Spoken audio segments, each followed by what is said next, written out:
Hoy les contaré la historia del jinete espectral. Siéntense y les cuento.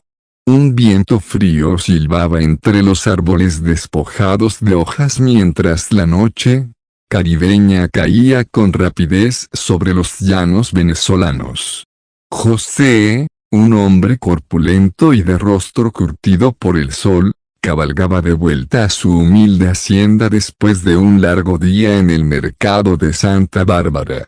Su viejo caballo, Morocho, conocía el camino de memoria, sus cascos resonando sordamente en el sendero de tierra. La luna, una hoz pálida escondida tras nubes grises, ofrecía poca luz. La oscuridad se espesaba a cada paso, tragándose los contornos familiares del paisaje. José, aunque hombre de campo poco dado a supersticiones, sentía una inquietud punzante, una sensación extraña de ser observado en la inmensidad oscura.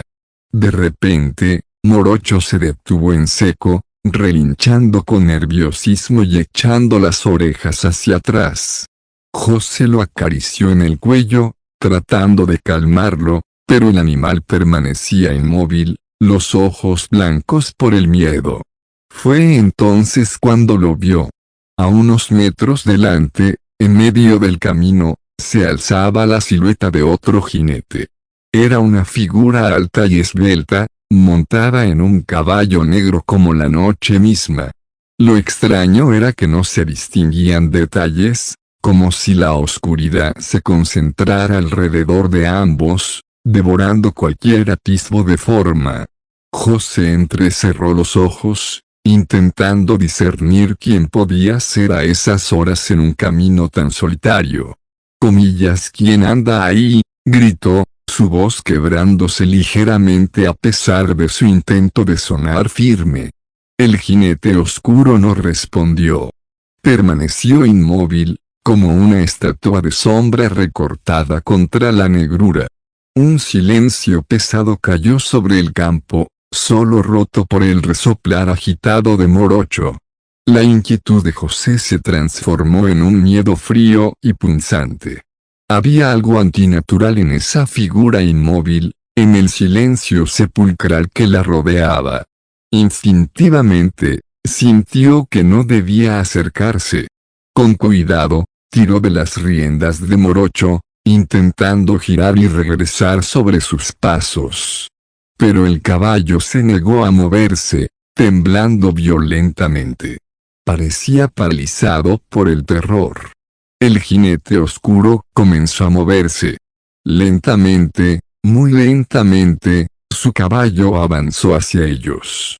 No se escuchaba el golpe de los cascos contra la tierra, solo un silencio espectral que helaba la sangre. A medida que la figura se acercaba, José sintió una opresión en el pecho, como si el aire se volviera denso y pesado. Intentó gritar de nuevo, pero la voz se le quedó atascada en la garganta.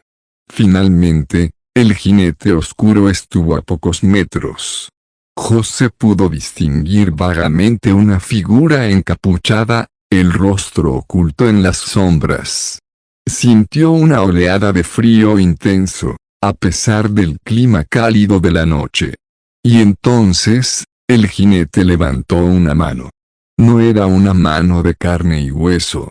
Era una extensión huesuda, pálida como la cera, que brillaba débilmente en la oscuridad. José sintió un terror primario, un miedo ancestral que le heló hasta la médula. Sin poder evitarlo, gritó. Un grito desgarrador que se perdió en la noche. El jinete espectral no hizo ningún movimiento brusco. Simplemente extendió su mano hacia José. Y en ese instante, José sintió un frío indescriptible envolverlo, como si la propia muerte lo abrazara. Cayó del caballo, el cuerpo entumecido, incapaz de moverse. Vio, con horror paralizante, como el jinete oscuro pasaba a su lado, sin detenerse, sin siquiera mirarlo. Su espectral montura se desvaneció en la oscuridad, sin dejar rastro alguno.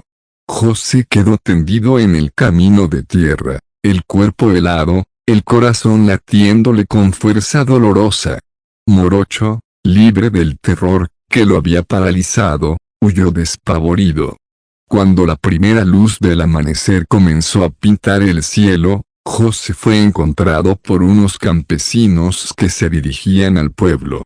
Estaba delirando, balbuceando incoherencias sobre un jinete de la noche. Nunca más volvió a ser el mismo. Aunque su cuerpo se recuperó, su espíritu quedó marcado por el encuentro en el camino oscuro. Siempre temió la llegada de la noche, y juraba haber visto, en las noches sin luna, una sombra oscura cabalgando en la distancia. Nadie le creyó del todo, atribuyendo su historia a una pesadilla o a los efectos del cansancio. Pero en lo profundo de su corazón, José sabía que lo que había visto aquella noche era mucho más real y aterrador que cualquier pesadilla. Y sabía que, en algún lugar de la oscuridad de los llanos venezolanos, el jinete espectral seguía cabalgando.